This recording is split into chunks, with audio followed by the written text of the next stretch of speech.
Bueno, avanzando hacia el capítulo 6, mis hermanos, hay, también hay un pasaje un poco conflictivo.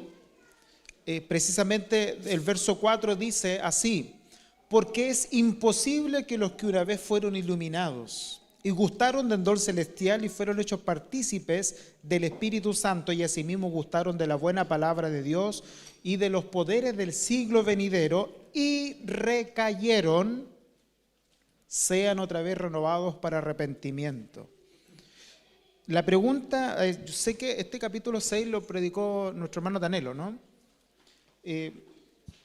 La pregunta es esta, porque se puede dar, todos pecamos, y algunos pueden estar flagelándose producto de algún pecado particular, y alguno puede llegar a pensar de que producto de su pecado, aún estando aquí entre nosotros, no tiene esperanza.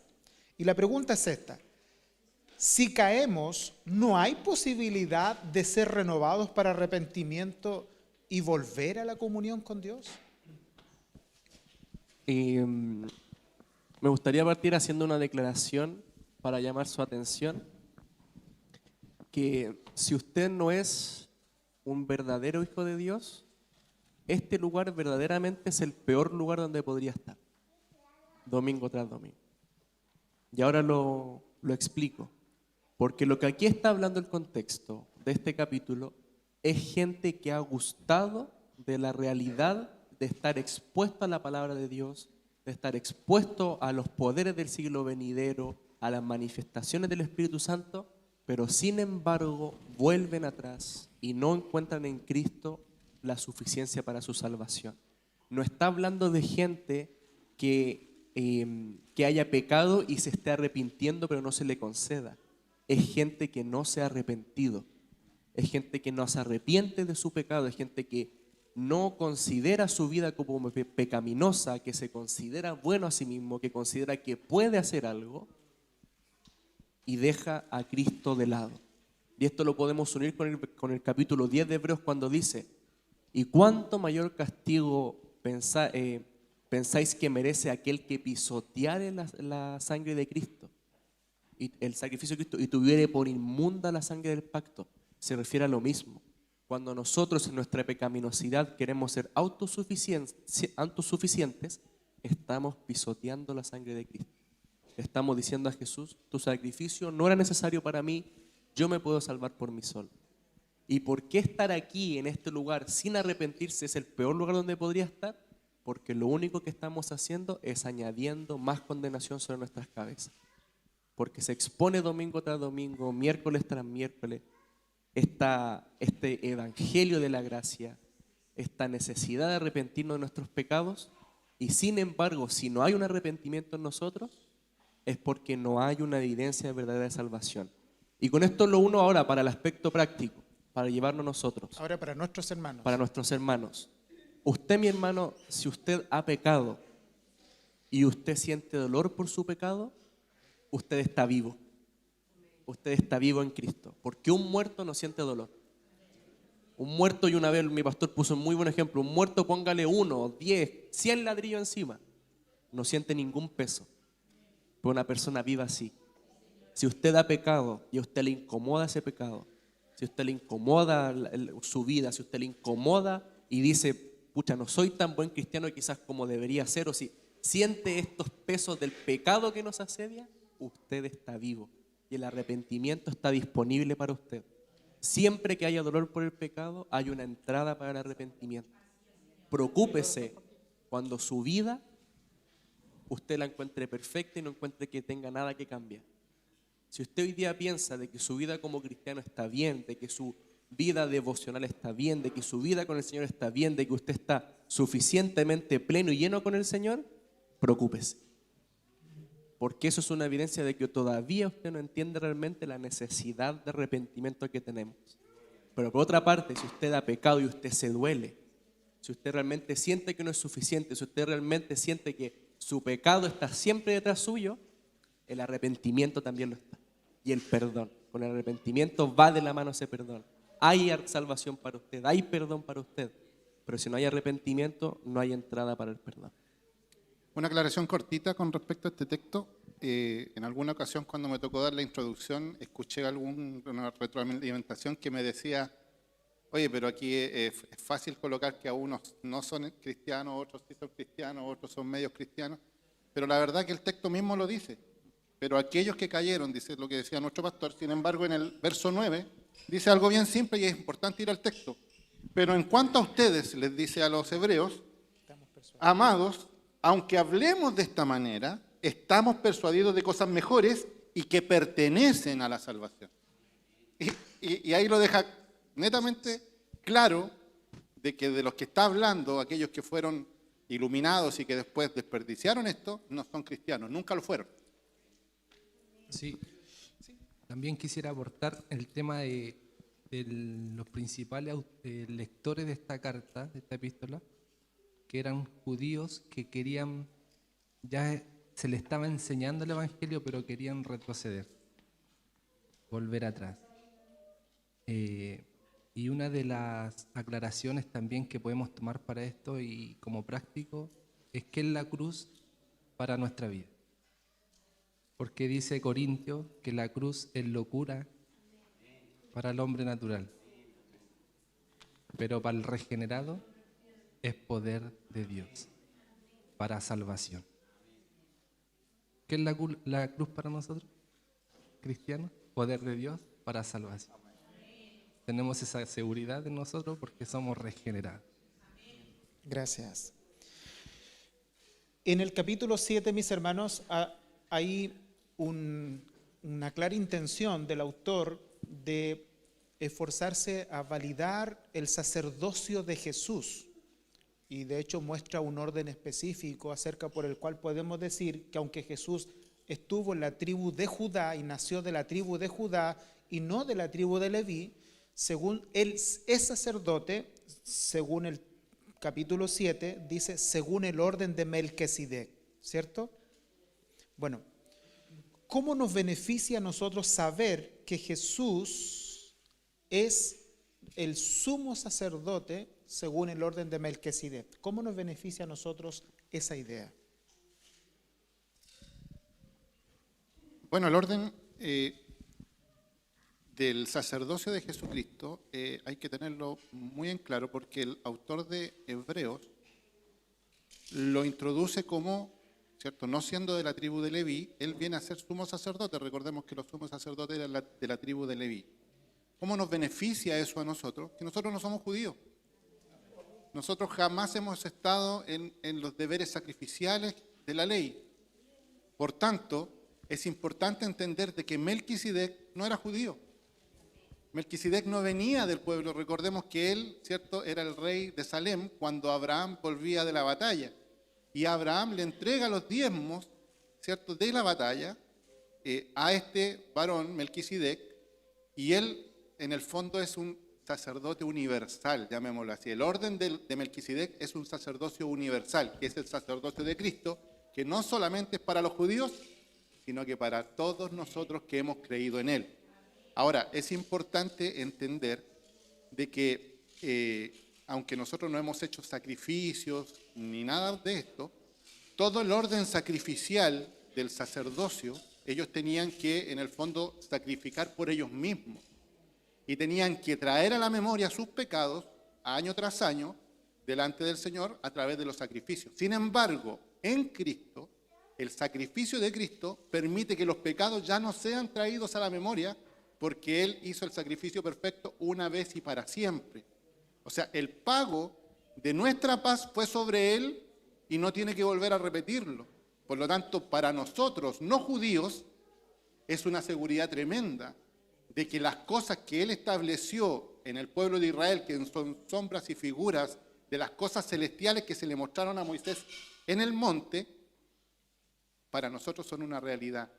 Porque para nosotros está de forma espiritual, no física ni tangible como era para los judíos, sino que nosotros creemos en el tabernáculo que es Cristo, que es espiritual.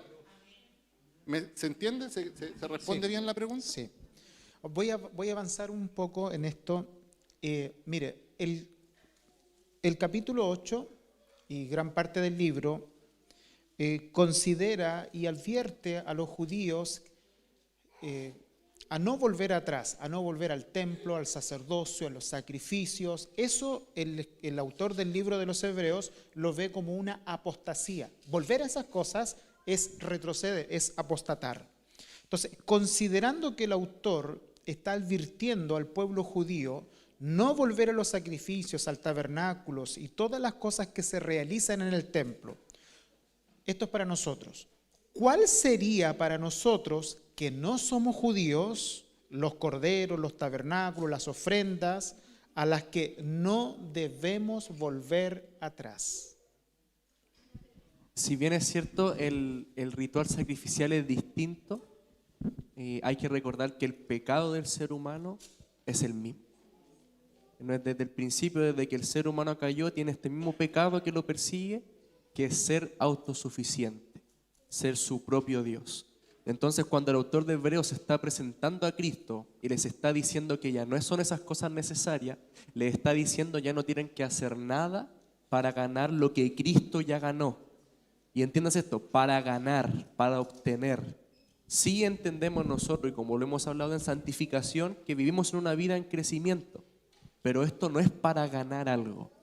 Entonces, para nosotros estas cosas, todo lo que tenga que ver que nos provea una autosuficiencia, sin darnos cuenta, puede ser para nosotros ese cordero que el judío sacrificaba, el hecho de venir aquí al templo a lo mejor, y si yo no vengo y me siento mal por no estar aquí, y obviamente por un tema de ¿cómo se dice? De cuando es mayor. De necesidad extrema. Claro, un tema de fuerza mayor, eso es lo que busca. Si no venimos por un tema de fuerza mayor, pero yo me siento tan mal que si digo, pucha, si el Señor viene y no estoy allá, me voy a quedar aquí, que significa que son cosas que para mí están siendo autojustificantes. Estoy siendo autosuficiente en mi justificación. Estoy diciendo, Cristo es una parte, tengo que hacer yo la siguiente. Pero no, el autor de Hebreos nos está diciendo, todo eso, desechen. El sacrificio de Cristo fue perfecto para la justificación. Y es importante para nosotros identificar esas cosas. Él puede identificar porque son cosas que generalmente, cuando nos fallan, nos hieren el ego.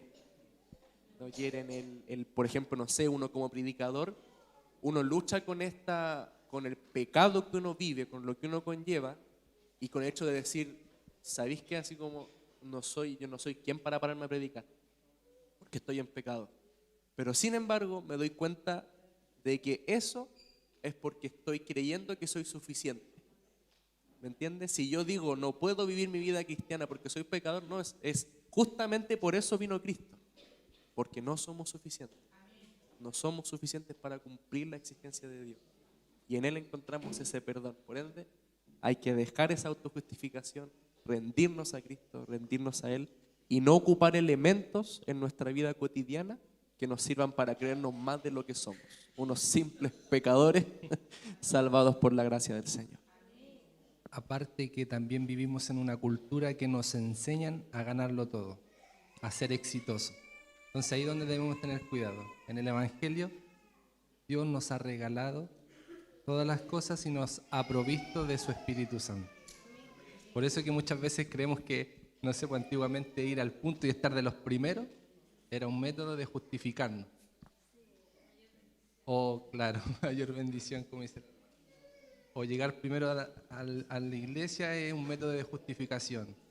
O el que daba, no sé, por los diezmos más grandes se estaba justificando y muchas veces creía que era algo que podía agradar a Dios. O acumular méritos. O acumular méritos. A las 4 pasa el ángel, pasando lista. Lo hemos escuchado. A las 3. A las 3, ya, a las 3 pasa el ángel. Se levantaba a las 4, por eso no lo vio. Nosotros lo vimos, por hermano. La embarré, pues.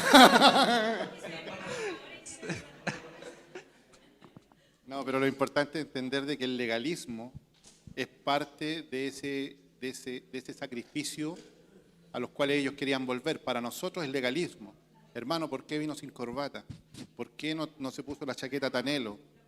¿Me entiendes, no? O sea, Porque es desordenado tenerlo. claro, esas cosas nos permiten entender de que estamos tratando de volver atrás.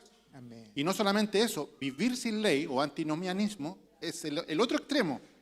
Cuando somos legalistas o somos antinomianistas, que no, si ya Cristo hizo todo, no tenemos que vivir sin ley, llego a la hora que quiero, no, tampoco. Tenemos que comportarnos de acuerdo a una mente de Cristo. Y eso es una persona equilibrada, una persona íntegra, Amén. que vive el Evangelio en su vida cotidiana. Bien. Alguien publicó en el WhatsApp de la iglesia esta pregunta. Creo que fue la Yanelita. Chan, chan. Ah. Esta fue la pregunta que realizó. ¿Cuál es la importancia del capítulo 11 de este libro para nosotros como iglesia local? Que la responda el Cuando habla marido. ¿La conversaron la pregunta? ¿No? Pero ¿Cómo nos beneficia el capítulo 11 donde habla de la fe, de estos que algunos llamamos, no sé, los héroes de la fe? Los Avengers, no, perdón. sí voy a dar mi apreciación, pero voy a partir con el versículo 1 para que los hermanos también puedan ocupar ese mismo capítulo. Se lo leo. ¿Sí? El versículo 1 del capítulo 11 dice así: es pues la fe la certeza de lo que se espera, la convicción de lo que no se ve. Amén. Sí. La verdad es que esto es una afirmación acerca de lo que es la fe. Es la certeza de lo que se espera y la convicción de lo que no se ve. Si bien es cierto, Dios nos ha dado promesas y en esas promesas debemos confiar, porque Dios mismo las dio y al final, como Él es Dios, se van a cumplir. Entonces la fe es la certeza. O sea, por ejemplo, me acordaba de una explicación que daba antes. Por ejemplo, si nosotros formamos dos partidos, o sea, un partido de fútbol, hacemos un equipo y hacemos un equipo, no sé, en ese equipo tenemos a Messi, Ronaldo, Pelé, Maradona. Los castillos. Y en este otro lado, los castillos. Nosotros nos damos cuenta que estamos seguros que va a ganar el equipo de toda la estrella. Entonces, es esa seguridad que las promesas del Señor se van a cumplir, se van a realizar. Por lo tanto, yo creo ahora, no creyendo así como, ya vamos a jugar por amor al arte, sino que hay una seguridad detrás, hay una confianza en el Creador, hay una certeza. O sea, esto se va a cumplir. Si Dios prometió, se cumplirá. Es esa certeza que quería. La pregunta era, para abundar, pues está Para bien, abundar. está bien.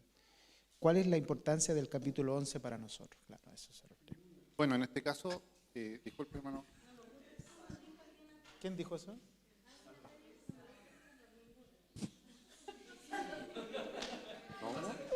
Salvita, Él es teólogo liberal. lo que quiere. El Salvador, no, Salvador, cuidado. Lo que pasa es que el capítulo 11, yo lo veo de la siguiente forma, es como un resumen, un glosario un resumen, ¿cómo es la palabra? No es glosario, pero es un resumen. Una síntesis. Es una síntesis de todo lo que el autor ya ha venido hablando los primeros 10 capítulos. Sabemos que Cristo es superior en el ámbito de la ley, en el ámbito de la palabra, de las profecías, mayor que los ángeles, mayor que Moisés, mayor que Abraham, mayor que el sacerdocio de Leví. Y lo venimos hablando durante los primeros 10 capítulos. El capítulo 11 parte con esta afirmación, que no es una definición, es una afirmación acerca de lo que es la fe. Y quiero llevarlo a una parábola del Señor Jesucristo, cuando Él dice que el reino de los cielos es semejante a dos hombres que hicieron sus casas. No sé si se recuerda. Uno la hizo en la arena y el otro la hizo sobre la roca. Y todos sabemos el desenlace de eso porque vinieron los vientos, soplaron las tempestades, el mar y todo eso, y echó abajo la que estaba en la arena, pero sin embargo la que estaba sobre la roca, ¿cierto?, permaneció firme. La palabra certeza y la palabra convicción, porque a mí me tocó ese texto, en el texto original tiene la idea de una base segura. Por lo tanto, mi vida espiritual tiene que estar construida sobre una base segura. Si me voy a la parábola, sobre una roca. Y esa roca es Cristo. Cuando mi fe está cimentada en Cristo, pasa lo que todos estos hombres, Amén. esta inmensa nube de testigos, hicieron a través de los tiempos. Cada uno de ellos fue probado de forma distinta, de manera que podríamos encasillarlos a cada uno de ellos en el capítulo 1, en el capítulo 2, en el capítulo 3, y podríamos tener un resumen de todo lo que hemos venido hablando en este capítulo número 11. Pero lo maravilloso de esto es que tanto nuestra fe puesta en una base segura, que es Cristo, termina en Cristo. Y lo podemos ver en el verso 2 del capítulo 12. Dice que una vez que ya esta inmensa nube de testigos está presente, dice, puesto los ojos en Jesús, el autor, o sea, el inicio de la fe y el consumador de la fe. Dice, quien por el gozo puesto delante de él soportó la cruz, despreciando la vergüenza, y se ha sentado a la diestra del trono de Dios. Entonces, ¿dónde está su reino? Su reino en estricto rigor no está aquí, está en los cielos. De manera que podemos ver cuando el autor dice, ¿y qué más diría si hablo de Jefté, de Sansón, de todos estos personajes? Porque todos ellos, aunque vivieron en fe, no recibieron aquí lo que se les había prometido, porque su mirada no estaba puesta aquí. Amén. Estaba puesta en donde está su Señor. Amén. Por lo tanto, nuestra vida no debe estar puesta en esta vida, en la horizontalidad que yo le llamo, sino que tiene que haber una verticalidad. ¿Cuáles son las promesas? ¿Cuál es la convicción o la base segura que ellos tienen? Y lo dice el verso que nuestro hermano acaba de citar, el verso 1. Me pasé. Es pues la fe, la certeza de lo que se espera, es decir, las promesas que vamos a recibir de estar sentados a la diestra de Dios y la convicción de lo que no se ve. ¿Cuántos de ustedes han visto a Cristo? ¿Cuántos de ustedes han visto el trono de Dios? Ninguno. ¿Cuántos de ustedes han visto los cielos abiertos? Pero sin embargo, nuestra base segura, que es Cristo, ya nos tiene sentados allá. Y eso es lo maravilloso de este precioso capítulo, porque parte en Cristo y termina en Cristo. Hay una teología que se llama la teología de la retribución. Eso de que yo hago algo y Dios está esperando que yo haga algo malo para caer su látigo sobre mí. Sin embargo, el capítulo 12 del libro de los Hebreos nos habla de que el sufrimiento es algo real que los cristianos experimentan, ¿cierto? Entonces la pregunta es, el capítulo 12 nos muestra el sufrimiento y lo llama disciplina. ¿Cuál es la diferencia entre castigo y disciplina? La diferencia radica para nosotros como hijos del Señor, porque tendemos también a esto, tendemos a pensar de que las consecuencias de las cosas son una evidencia de si estuvo bien o mal lo que hice. Caemos mucho y nuestra tendencia es ir al pragmatismo, que el pragmatismo es evaluar una decisión según las consecuencias que ésta trajo, ¿sí? Pero nosotros como hijos del Señor, al estar salvados, y aquí es donde entra la diferencia entre disciplina y castigo, el castigo es una retribución por haber hecho algo malo, por el pecado. Efectivamente, el castigo es tú te comportaste mal y recibes una acción que castiga lo que hiciste, estuvo mal.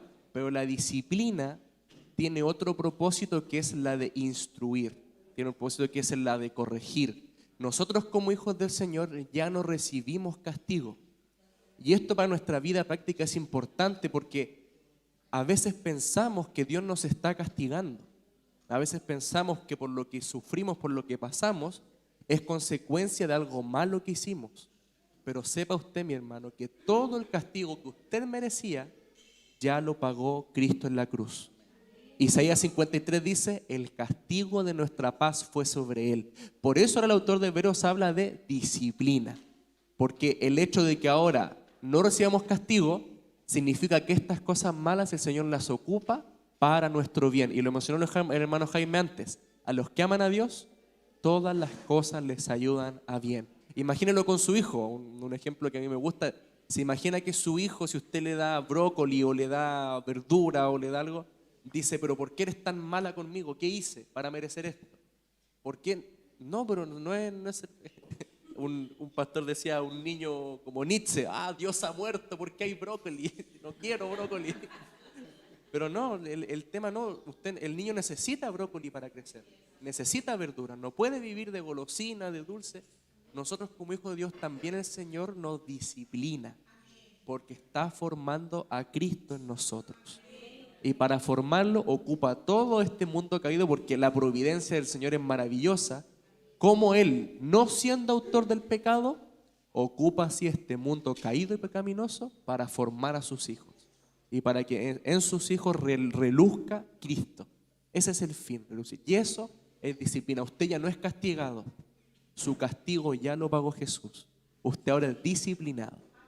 Amén. Última pregunta. La pregunta 13 de acerca del capítulo 13. Perdón, no. Esa pregunta no. Falta, ¿cuál es la diferencia entre disciplina instructiva? No. Lo que pasa es que por honor al tiempo vamos a saltarnos algunas preguntas, pero realicemos esta última pregunta. Esta última pregunta la hizo nuestra hermana Abigail y fue esta. ¿Cómo podemos aplicar el contenido de esta carta a nuestra iglesia local, considerando de que los oyentes originales de esta carta eran judíos? ¿Cómo aplicamos ahora todo esto que hemos recibido y lo aplicamos a nuestra iglesia local? Hay una idea central de la carta que nos ayude a nosotros como iglesia local a mirar esta carta, disfrutarla, porque no somos judíos. Sí. Somos jovinos. Perdón. Jodidos. Se aprovecha porque no está. Va a llegar tirón de oreja después, hermano joven. A mí me gustaría resaltar sobre la carta. Yo creo que cada hermano va a dar su aporte. Cada uno de ustedes, por favor, dé su aporte referente a este tema basado en esta pregunta y con esto ya concluimos. Sí, a mí y para ser breve, una de las cosas que uno ve en esta carta, si uno le saca un poquito el zoom, es el corazón pastoral de aquel que está por delante escribiéndola. Es el hecho de que hay un pastor de que está instando a su congregación, es un pastor de que está llamándolos a vivir verdaderamente de acuerdo a las verdades bíblicas, y eso nosotros como hijos del Señor, como miembros de una iglesia local, llevándolo a la pregunta de la iglesia local, tenemos que también aprender a vivir en esta sujeción y obediencia a nuestro pastor. Necesitamos como hijos del Señor ver esto. Y aquí quiero también quizás hincar un poquito en un tema referente a esto mismo. Vemos que el autor de Hebreos lo que resalta siempre es la superioridad de Cristo por sobre todas las cosas. Por sobre todas las cosas. Sobre los ángeles, sobre Moisés, sobre el santuario, sobre los sacrificios, sobre todo Cristo es superior. Y hay un detalle, mis hermanos, que por eso lo comparto brevemente, que Cristo es el ungido del Señor. Y es una cosa terrible llamar al pastor de la iglesia el ungido del Señor. Hay que tener cuidado porque eso es una herejía. Es una herejía. ¿Por qué? La palabra ungido se ocupaba en el Antiguo Testamento para designar, y se empezó a ocupar cuando se ungían a los reyes sobre el pueblo de Israel. Y esta mirada, con esta perspectiva profética que viene en el Antiguo Testamento, tiene la idea de que se esperaba a alguien. De hecho, la palabra hebrea para ungido es Mashiach. ¿Le suena alguna palabra conocida? Mesías. Y en el griego, esa palabra Mesías es Cristo. Luego de que Cristo viene, la iglesia tiene un solo ungido, que es Él, es Cristo. La iglesia, el pastor de la iglesia es la autoridad, es aquel que Cristo puso por delante para administrar, pero no es el ungido. No cometa el error de poner al pastor a la altura de Cristo. Lo que no significa, pero sí fíjese, como Cristo es lo superior, Cristo estableció el pastor. Cristo, como un regalo, como dice Efesios, dio dones a los hombres, y uno de esos dones es el de pastor. Por ende, como dice, obedeced a vuestros pastores. ¿Me devolví mi Biblia, por favor? Gracias.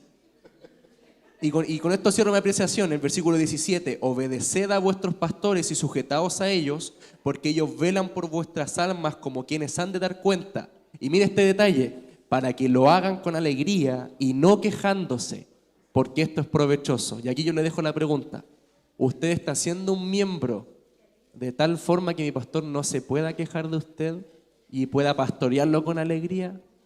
Ahí se la dejo. Esa es mi apreciación, mi pastor.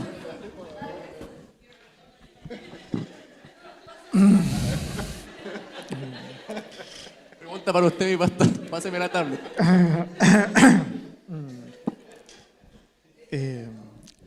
Eliezer. Se complicó. Hicieron Demos la ponerme gloria rojo a ahí. Llegó una pregunta nueva. Sí, ¿Cuál es tu síntesis del Sí, libro y la cómo, verdad es que- cómo nos bendice como iglesia local? como Tanelo decía, Cristo es superior a todo. En el último capítulo nos empieza a decir, hermano, amaos los unos a otros. Permanezca el amor fraternal. No olviden de la hospitalidad.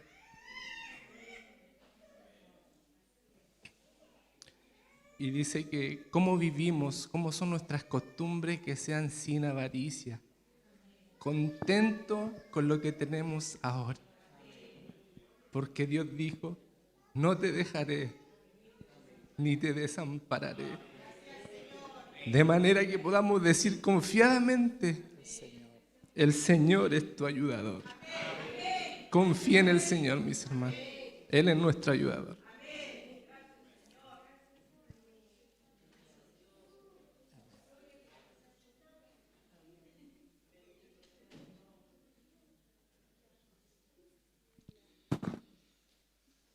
Mi síntesis para el libro de Hebreos, la verdad que antes de entregarla quiero dar gracias a Dios por tenerme en este precioso momento en que podemos conversar de la palabra.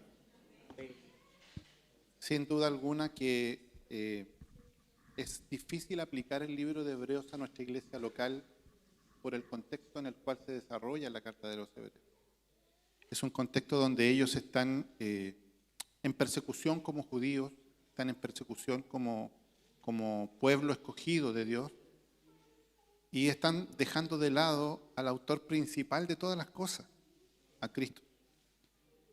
Sin embargo, ellos que se acercaron a la presencia de Dios a través del tabernáculo, a través de Moisés que se acercó al monte y tenía una nube y rugía, cosas que para nosotros nunca estuvieron presentes ni tampoco son alcanzables para nosotros. Sin embargo, quiero tomar en la palabra en el capítulo número 12, verso 18, si usted lo puede buscar. Dice, porque ustedes no se han acercado a un monte que se puede tocar, ni a fuego ardiente, ni a tinieblas, ni a oscuridad, ni a torbellino, ni a sonido de trompeta, ni a ruido de palabras, tal que los que oyeron rogaron porque no se les hablara más. A Moisés tuvieron que ponerle un paño en su cara por el resplandor que tenía al bajar del monte. Nosotros no nos hemos acercado a ese monte, no hemos sido nunca judíos ni tampoco hemos practicado nada de lo que ellos hacen. Pero el verso 18 nos dice, el verso 22 dice, ustedes, y aquí sí se puede aplicar a la iglesia, ustedes, en cambio, se han acercado al monte de Sión y a la ciudad del Dios vivo, a la Jerusalén celestial, a miriadas de ángeles y a la asamblea en general e iglesia de los primogénitos. Usted pertenece a la iglesia de los primogénitos, que están inscritos en los cielos, y a Dios, el juez de todo, y a los espíritus de los justos hechos ya perfectos, y a Jesús, el mediador de un nuevo pacto. Y ese pacto, ese nuevo pacto, sí es para nosotros. El antiguo pacto no lo era, pero sí este pacto en Jesús es tanto para usted como para mí. Por lo tanto, mi resumen es que vivamos ese pacto. Vivamos esa vida que Cristo vivió por nosotros. Vivamos los atributos que Cristo nos cargó a nuestra cuenta. La perfección que en Él está, hoy día es parte de nuestra vida porque Él murió por nosotros. Si vivimos de esta manera, sin duda alguna, nuestra esperanza, nuestra base segura, estará puesta con nuestra mirada en los cielos y no en las circunstancias que nos acontecen. Aunque se levanten tempestades, decía nuestro hermano Eleazar en el Romanos capítulo 8, aunque vengan vientos, aunque ni lo creado ni lo profundo, nada me podrá separar del amor de Dios que es en Cristo Jesús. Amén. Agradecemos, mis hermanos, vuestra atención. Esperamos que haya sido de bendición esta mañana. Y vamos a terminar adorando a quien esta carta exalta, que es a Cristo por sobre todas las cosas.